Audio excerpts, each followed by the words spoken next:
Es un privilegio poder estar aquí compartiendo la palabra de Dios por estos medios virtuales, aunque reiteramos, extrañamos muchísimo, extrañamos muchísimo el congregarnos presencialmente. Extrañamos el estrechar el brazo, la mano, el abrazo.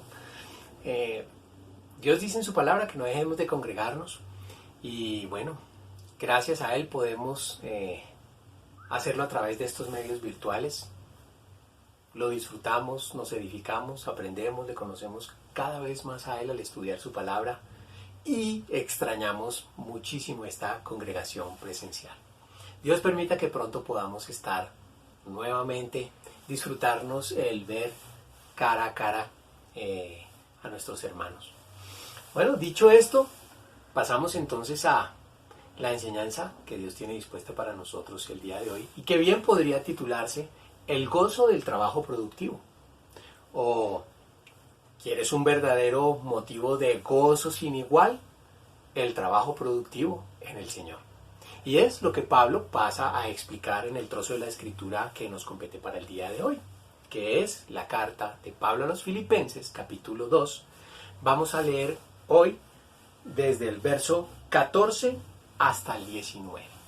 Antes de iniciar la lectura, quisiera colocar una ilustración del cotidiano, que puede ser la preparación de una cena, cuando las mamás están preparando una cena para su esposo o aún para su esposo y para sus hijos. Esta cena implica un gran esfuerzo. Implica pues meterse en la cocina, desordenarla, a lo mejor llenar de grasa la estufa o el horno.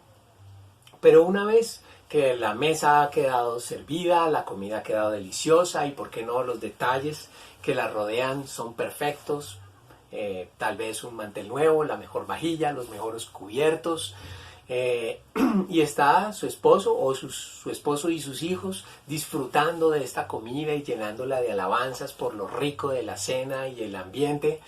A la mamá se le dibuja una sonrisa sin igual y todo trabajo ha quedado atrás, por lo menos en un plano muy inferior al de ese gozo, esa alegría que le han proporcionado el ver que su esposo y que sus hijos están disfrutando de esa comida. Pues bien, esto es lo que está ocurriendo aquí cuando Pablo describe un motivo de gozo sin igual o un conjunto de motivos por los cuales su corazón está muy alegre, con una alegría tan grande que, como vamos a ver ahora más adelante, Pablo dice: no me importa dar mi vida en sacrificio. Así lo dice Pablo textualmente. Vamos a ver entonces cuáles son esos verdaderos motivos que Dios expone a través de Pablo deben llenar nuestro corazón de gozo y de alegría indescriptibles. Voy a leer entonces la carta de Pablo a los Filipenses en el capítulo 2, versos 14 al 19, donde dice en la Nueva Traducción Viviente: hagan todo sin quejarse y sin discutir para que nadie pueda criticarlos. Lleven una vida limpia e inocente como corresponde a hijos de Dios y brillen como luces radiantes en un mundo lleno de gente perversa y corrupta. Aférrense a la palabra de vida. Entonces, el día que Cristo vuelva, me sentiré orgulloso de no haber corrido la carrera en vano y de que mi trabajo no fue inútil. Sin embargo, me alegraré aún si tengo que perder la vida derramándola como ofrenda líquida a Dios, así como el fiel servicio de ustedes también es una ofrenda a Dios. Y quiero que todos ustedes participen de esta alegría. Claro que sí, deberían alegrarse y yo me gozaré con ustedes. Bueno, este es el precioso pedazo de la escritura que Dios tiene para nosotros el día de hoy. Les pido que antes de continuar, pues entreguemos este tiempo en manos de Dios a través de una oración, de dialogar con Él. Inclinemos el rostro y hagamos entonces esta oración. Padre, en el nombre de Jesús te damos gracias por tu palabra, gracias por darnos estos verdaderos motivos de gozo sin igual. Gracias porque esto es conocerte también un poco más. conocer al Dios vivo, verdadero, creador de todo cuanto existe. Gracias, Padre, por este privilegio tan grande que tú nos das, de conocerte en carácter, de conocerte en responsabilidades también que has puesto en nosotros, de conocerte, Señor, conocer tu corazón. Gracias por este privilegio. Nosotros nos disponemos de la mejor manera posible, colocando toda nuestra concentración y todo el empeño de nuestra parte en no solo conocer estos principios, sino una vez conocidos y entendidos, nuestro compromiso es ponerlos en práctica. Gracias, Señor, nuevamente por este tiempo que nos das, en el precioso nombre de tu Hijo Jesús. Amén. Bueno, entonces, reiteramos que este texto trata sobre los verdaderos motivos que deben llenarnos de un gozo sin igual.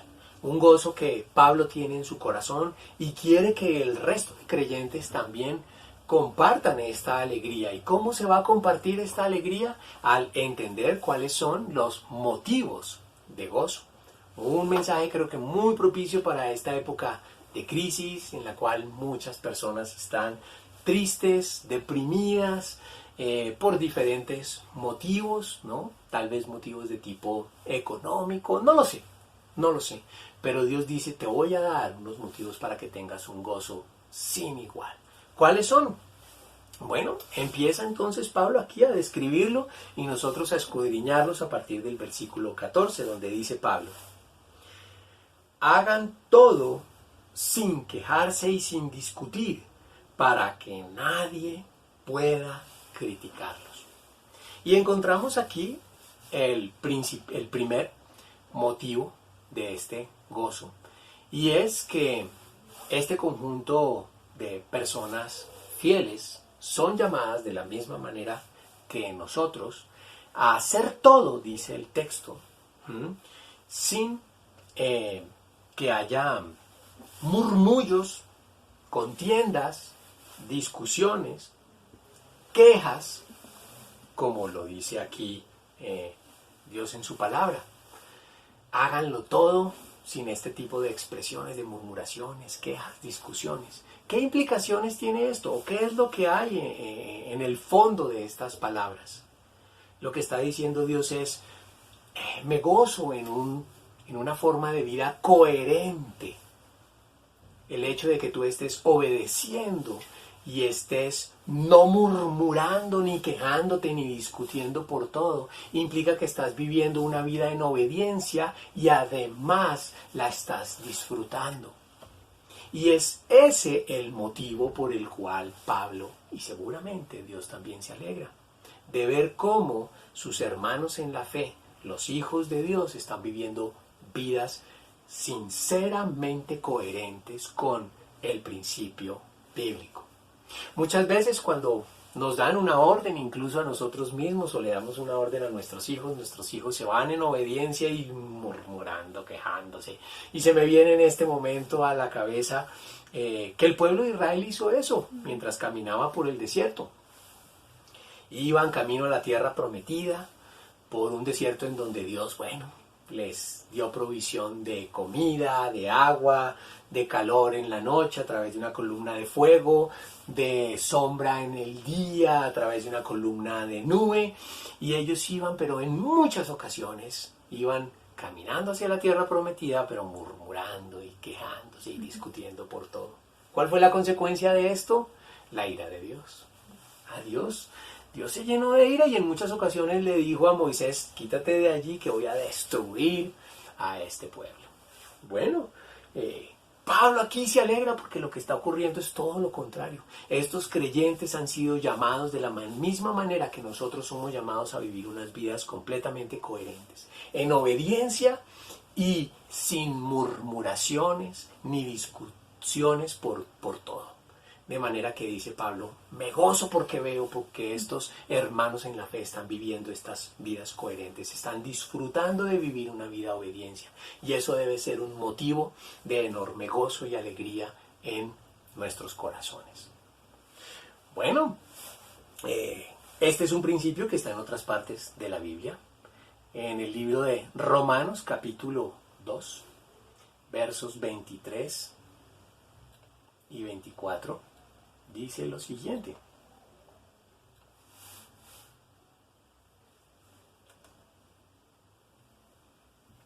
Romanos 2, 23 y 24.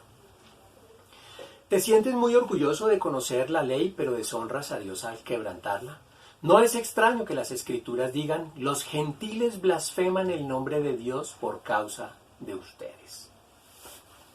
Bueno, somos llamados, como dice la palabra de Dios, a vivir unas vidas completamente coherentes, porque de no hacerlo, realmente estamos poniendo en entredicho es el nombre de Dios.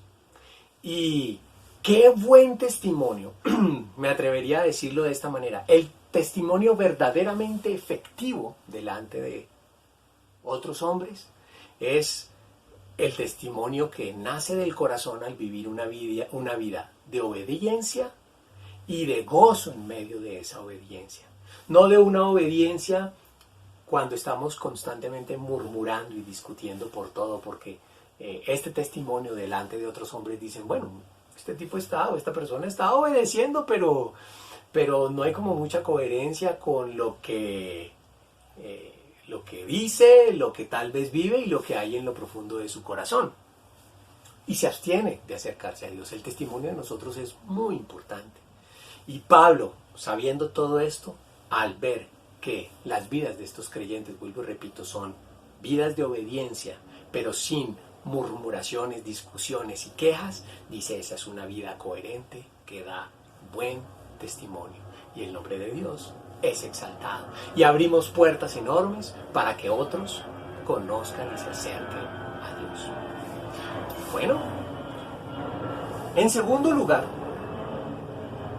dice Pablo allí, en el mismo versículo, en el versículo 15, dice, lleven una vida limpia e inocente como corresponde a hijos de Dios. Lleven una vida limpia e inocente como corresponde a los hijos de Dios. Lo que está diciendo Pablo aquí es que no solamente el buen testimonio, es decir, la obediencia que nace de un corazón alegre, en la obediencia, la vida de una persona así queda exenta de la crítica, como lo dice el texto, es lo que lo alegra, sino también el hecho de que estos creyentes son llamados de la misma manera que nosotros a llevar una vida limpia e inocente. Limpia e inocente. Así es como debemos vivir como hijos de Dios. ¿Qué quiere decir eso? Bueno, la Biblia lo dice en muchos apartes que aquellos que hemos reconocido a Jesús como Señor y Salvador y hemos llegado con un arrepentimiento sincero delante de Él, hemos sido limpiados de nuestros pecados, hemos sido no solo perdonados, sino limpiados de nuestros pecados. Somos ahora amigos de Dios, tenemos una relación íntima y personal con el Dios vivo y verdadero. Y esto debe llevarnos a vivir, a caminar.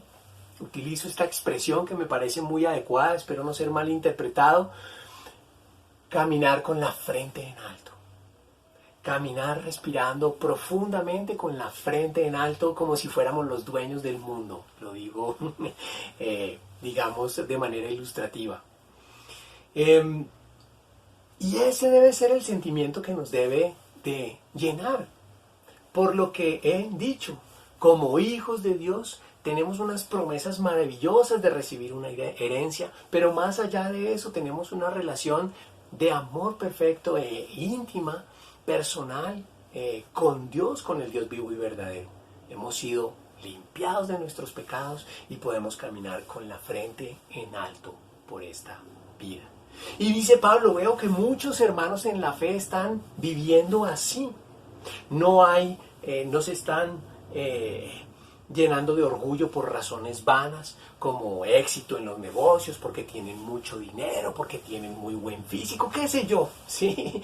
Los motivos son sinceros y verdaderos. caminan con la frente en alto, se acuestan en la noche a dormir con toda paz y con toda tranquilidad, porque son conscientes de su relación íntima, personal con Dios a través de Cristo Jesús, y eso, al verlo Pablo, lo llena de gozo. Esto fue precisamente lo que expresó el salmista en el Salmo 4, versículos 7 y 8. Salmo 4, versículo 7 y 8, donde dice el salmista, David en este caso: me has dado más alegría que los que tienen cosechas abundantes de grano y de vino nuevo. En paz me acostaré y dormiré, porque solo tú, oh Señor, me mantendrás a salvo. David era aquí completamente consciente de la relación íntima y personal que tenía con Dios, de que Dios le estaba protegiendo, y dice: eso me llena de más paz y alegría que aquellos que tienen muchas riquezas. Tan grande es mi gozo que me acuesto y duermo como un bebé, como un lirón. Y ese es el mismo principio que Pablo está exponiendo aquí, cuando dice: lleven una vida limpia e inocente como corresponde a hijos de Dios. Y al ver Pablo que otros hermanos en la fe estaban viviendo vidas así, se llena de alegría. Si nosotros estamos viendo que a aquellos a quienes les hemos compartido el Evangelio, a aquellos a quienes estamos discipulando, están viviendo este tipo de vida, pues dice Dios: gózate. Ese es un verdadero motivo de gozo y de alegría indescriptible en tu corazón. Bueno, continúa entonces allí Pablo diciendo: y brillen como luces radiantes en un mundo lleno de gente perversa y corrupta. Y brillen como luces radiantes en un mundo lleno de gente perversa y corrupta. Lo que está diciendo aquí Pablo es: me gozo al ver que ustedes no se están contaminando con el mundo.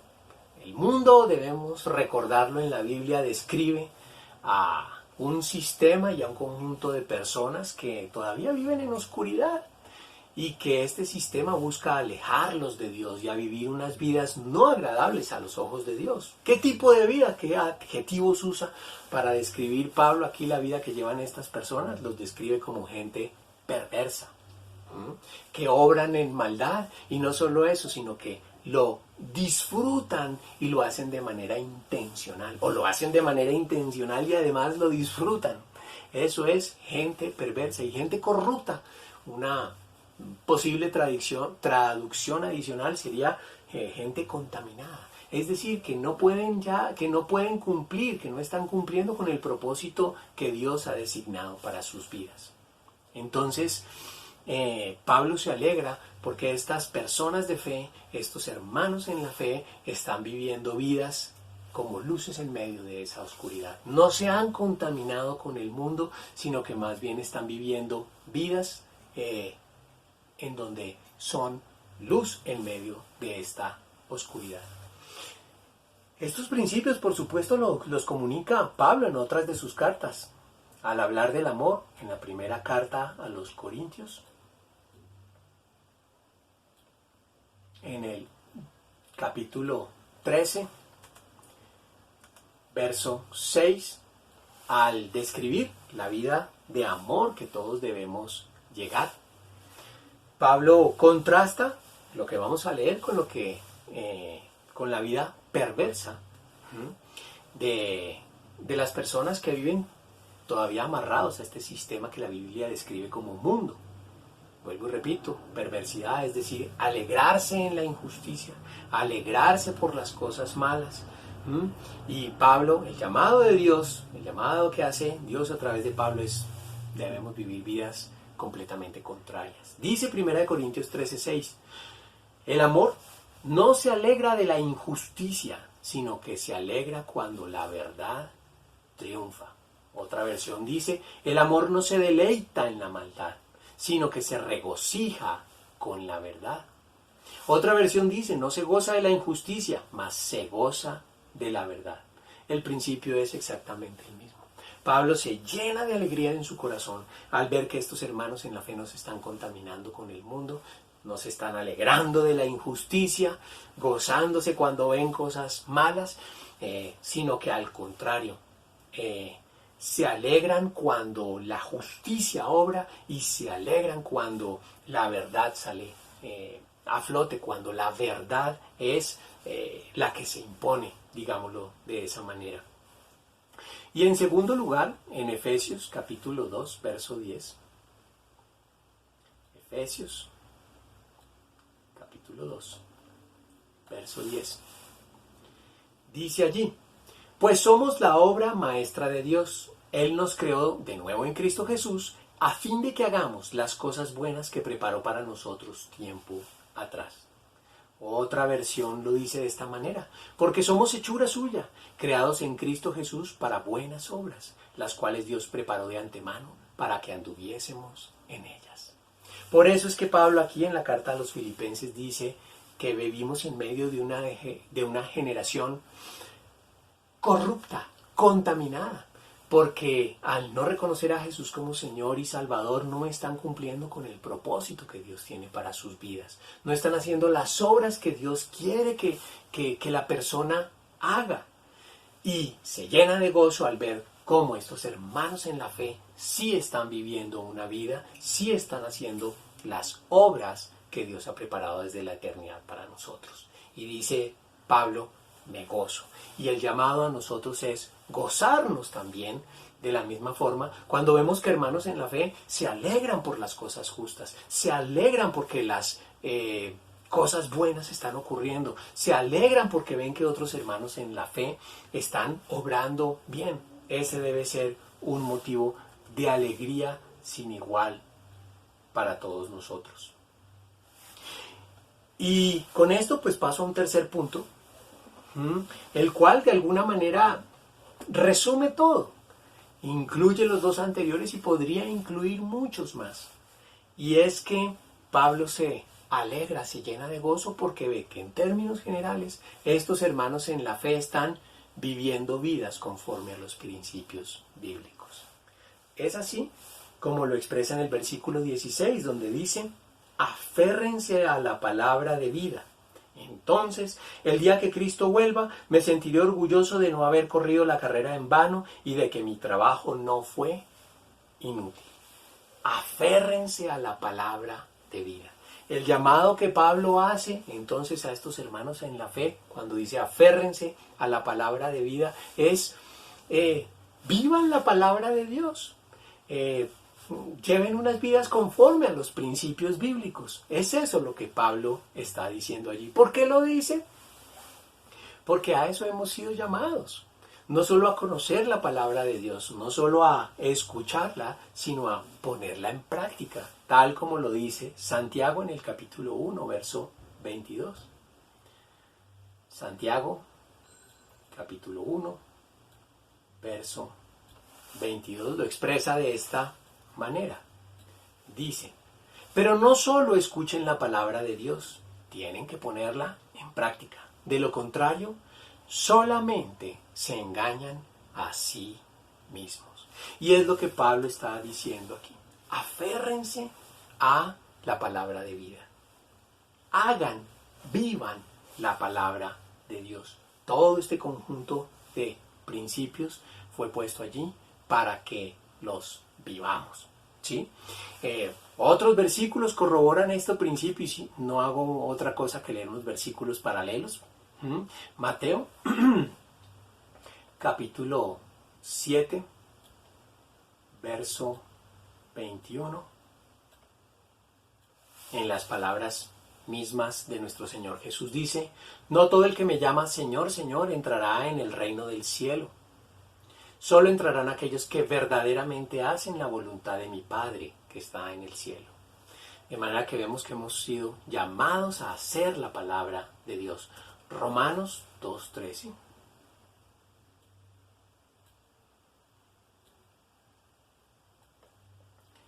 Romanos 2:13 dice: pues el simple acto de escuchar la ley no nos hace justos ante Dios, Es obedecer la ley lo que nos hace justos ante sus ojos.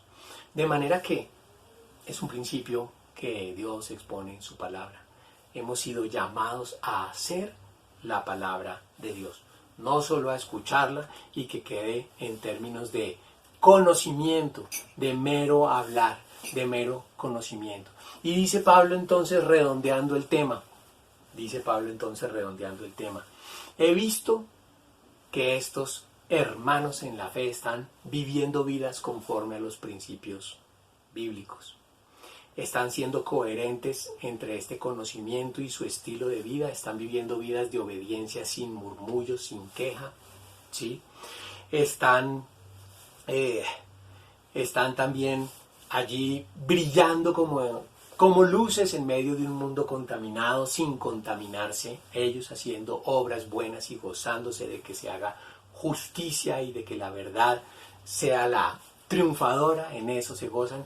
Y dice Pablo entonces, en términos generales, están viviendo vidas conforme a los principios bíblicos, y eso me llena de gozo, me llena de tal gozo que no me importa si mi vida es entregada como sacrificio. Es tan grande el gozo que siento que si mi vida me la quitan, pues el gozo que habré sentido por haber visto estas cosas es suficiente para mí, dice Pablo. Recordemos que para la iglesia primitiva era motivo de persecución y aún de quitarles la vida el haber reconocido a Jesús como Señor y Salvador, el haber rehusado a reconocer al César como un Dios y adorarlo como tal, y en general seguir los principios de vida bíblicos podía llegar a costarle la vida a un creyente, como hoy ocurre desgraciadamente en algunas partes del mundo. Pero dice Pablo, bueno, el gozo es tan grande que no me importa que me quiten la vida. Me gozo al ver que otras personas, que otros hermanos en la fe están viviendo vidas conforme a los principios bíblicos. ¿Por qué? Porque el día que tenga que rendirle cuentas a Jesús, cuando esté delante de Él, sé que Él se va a llenar de gozo también al ver que he llevado una vida fructífera, productiva, al ver que mi vida no ha sido en vano y yo me voy a gozar porque voy a poderme presentar delante de Jesús con esta vida no inútil, no en vano delante de Él. Es eso lo que dice Pablo aquí, ya en los versículos finales, del versículo 16 en adelante. Lo leo todo, 16, 17, 18, para que entendamos todo lo que Pablo está diciendo. Dice, aférrense a la palabra de vida. Entonces, el día que Cristo vuelva, me sentiré orgulloso de no haber corrido la carrera en vano y de que mi trabajo no fue inútil. Sin embargo, me alegraré aún si tengo que perder la vida derramándola como ofrenda líquida a Dios, así como el fiel servicio de ustedes también es una ofrenda a Dios. Y quiero que todos ustedes participen de esta alegría. Claro que sí, deberían alegrarse y yo me gozaré con ustedes. Dice Pablo entonces esto que acabamos de decir. Voy a estar delante de mi Señor con una vida productiva, con una vida pues que no fue en vano, y entonces sencillamente eso me produce una alegría, el saber que eso va a ocurrir. Voy a estar delante de mi Señor Jesús diciéndole mi vida valió la pena, y Jesús diciéndome bien hecho, siervo bueno y fiel. Para mí eso es suficiente. Es así como lo expresa Jesús en esta maravillosa parábola en capítulo 25, verso 21 de Mateo. Mateo capítulo 25, verso 21, donde leo desde el versículo 20 para tener el contexto. Dice, el siervo al cual le había confiado las 5 bolsas de plata se presentó con 5 más y dijo, amo, usted me dio 5 bolsas de plata para invertir y he ganado 5 más. El amo lo llenó de elogios. Bien hecho, mi buen siervo fiel. Has sido fiel en administrar esta pequeña cantidad, así que ahora te daré muchas más responsabilidades. Ven a celebrar conmigo. Por supuesto que en esta ilustración que hace allí Jesús está mostrando los beneficios de una vida productiva. Y uno de los tantos beneficios es compartir la alegría del Señor, porque eso debe llenarnos de gozo. El solo hecho de estar delante de Dios con una vida productiva, con una vida en la cual hemos vivido vidas de obediencia coherentes, vidas alegres y gozosas, pues nos debe llenar de gozo el corazón con esta esperanza. Uno de los hombres en el Antiguo Testamento que se gozó con esta tremenda esperanza fue Job. Job, el siervo sufriente Job, en el capítulo 19, verso 27, dice estas palabras. Leo desde el 25. Pero en cuanto a mí, sé que mi Redentor vive, y un día por fin estará sobre la tierra, y después que mi cuerpo se haya descompuesto, todavía en mi cuerpo veré a Dios. Yo mismo lo veré, así es, lo veré con mis propios ojos. Este pensamiento me llena de asombro. Job se gozaba entonces al saber que todo ese sufrimiento no fue en vano, no fue en vano. Dice otra versión, al cual veré por mí mismo y mis ojos lo verán y no otro, aunque mi corazón desfallece dentro de mí. Se goza entonces Job, se llena de esperanza, de alegría, al ver que estará delante del Mesías, delante del Señor Jesús, diciéndole: he llevado una vida productiva, una vida de obediencia, una vida coherente, gozándome en la justicia y no en la maldad.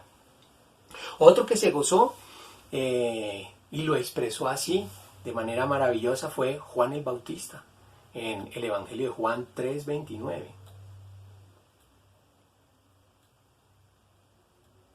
El Evangelio de Juan, capítulo 3, verso 29.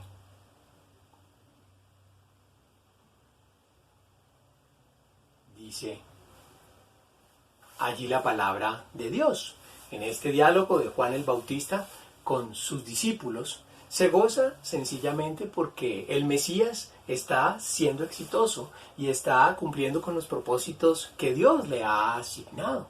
Y Juan dice: me gozo porque veo que Jesús está triunfando, está teniendo éxito. De la misma manera que Pablo se goza al ver que estos hermanos en la fe están teniendo éxito, de la misma manera que nosotros debemos gozarnos al ver que las personas a las que les hemos compartido el Evangelio y estamos discipulando, o cualquier hermano en la fe, está teniendo éxito, está viviendo vidas conforme a la palabra de Dios. Dice así, leo desde el Evangelio de Juan, capítulo 3, verso 26. Entonces los discípulos de Juan fueron a decirle: Rabí, el hombre que estaba contigo al otro lado del río Jordán, a quien identificaste como el Mesías, también está bautizando a la gente, y todos van a él en lugar de venir a nosotros. Juan respondió: nadie puede recibir nada menos que Dios se lo conceda desde el cielo. Ustedes saben que les dije claramente: yo no soy el Mesías, estoy aquí solo para preparar el camino a él. Es obvio que quien se casa con la novia y el amigo del novio, simplemente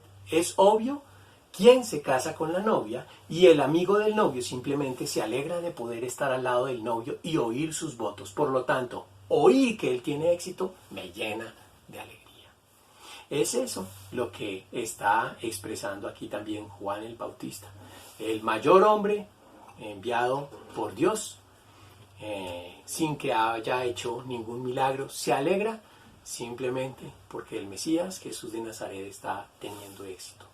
Y otro ejemplo, en Hebreos capítulo 12, verso 2, una ilustración a este principio que nos da la palabra de Dios con base en la vida de nuestro Señor Jesús. Hebreos 12, leo desde el 1. Para tener el contexto, dice: por lo tanto, ya que estamos rodeados por una enorme multitud de testigos de la vida de fe, quitémonos todo peso que nos impida correr, especialmente el pecado que tan fácilmente nos hace tropezar, y corramos con perseverancia la carrera que Dios nos ha puesto por delante. Esto lo hacemos al fijar la mirada en Jesús, el campeón que inicia y perfecciona nuestra fe. Debido al gozo que le esperaba, Jesús soportó la cruz, sin importarle la vergüenza que ésta representaba. Ahora está sentado en el lugar de honor junto al trono de Dios. Piensen en la hostilidad que soportó por parte de pecadores. Así no se cansarán ni se darán por vencidos. ¿El principio cuál es? Sabemos que otros hermanos en la fe se están gozando. Sabemos que en este momento hay dificultades, ciertamente, pero el motivo por el cual debemos estar nosotros gozosos es simplemente ver que otros hermanos en la fe están viviendo vidas conforme a los principios bíblicos, ¿sí? Cierro tal vez volviendo a la ilustración inicial para redondear el tema, ¿no? Y de cómo esta es una realidad, ¿no? Recuerdo a mi mamá cuando se metía en la cocina durante todo el día con el ánimo de tenernos en la noche, a su esposo y a nosotros los hijos, una deliciosa cena. De paso lo hacía muy bien. A veces la veía allí en la cocina ajetreada, quemándose, por supuesto teniendo que limpiar, como les dije al comienzo, estufa, horno, arreglando la mesa, todo era realmente espectacular. Y a pesar de llegar muchas veces agotada a ese momento de la cena, al ver que su esposo y sus hijos disfrutábamos de esa comida, disfrutábamos de ese ambiente, se le dibujaba en la cara una sonrisa indescriptible. Bueno, creo que el llamado que nos hace Dios aquí es el mismo, ¿no? Gócense, llénense, llenémonos con esa sonrisa indescriptible, o con esa sonrisa que describe un gozo infinito en nuestro corazón, porque vemos que otros hermanos en la fe están viviendo vidas conforme a los principios bíblicos. Creo que ese es el mensaje de Dios a través de Pablo en este trozo de la Escritura. Y bueno, terminemos orando. Bueno, Padre, en el nombre de Jesús te damos gracias por tu palabra, te damos gracias, Señor, por darnos estos motivos verdaderos, eternos y seguros de gozo, a pesar de los momentos difíciles por el cual muchos de nosotros podamos estar pasando. Gracias, Señor, porque sabemos que al enfocar nuestra mente en todas estas cosas, en tu palabra, que es la verdad, tendremos motivos suficientes para alegrar nuestro corazón. Gracias, Señor, por darnos motivos de alegría verdadera y eterna. Ponemos en tus manos este día, este fin de semana y nuestras vidas completas en tus manos, pidiéndote que tengamos presente esto no solo a nivel de conocimiento, sino que lo llevemos a la práctica. Gracias, Señor, en el nombre de Jesús. Amén. Y hermanos, con esto nos despedimos. Haciendo un llamado a que aquellos que tal vez no hayan reconocido a Jesús como el Señor y el Salvador, pues lo hagan. La palabra de Dios es una fuente de evidencias innegables acerca de que Jesús murió en la cruz por el perdón de nuestros pecados, resucitó y volverá. Y dice la Biblia que cualquiera que voluntariamente se comprometa con esta gran verdad podrá tener una relación íntima y personal con Dios por la eternidad. ¿Y qué motivo más grande que el desde ya disfrutar de un gozo indescriptible a pesar de la difícil situación por la que podamos estar pasando? De manera que hago este llamado, o hacemos este llamado todos, para que si no le has entregado la vida al que verdaderamente te puede dar gozo eterno, lo hagas. ¿Cómo? Simplemente orando y pidiendo que Él venga a tu vida. Él es el Dios vivo, verdadero, omnisciente, que lee, escucha tu voz y tu corazón, de manera que el llamado es a que en oración le busques y Él vendrá a tu vida trayendo gozo verdadero. Gozo, te dará gozo no como el mundo lo da, sino como lo da el Dios vivo y verdadero. Hermanos, un fuerte abrazo para todos. Muchas bendiciones.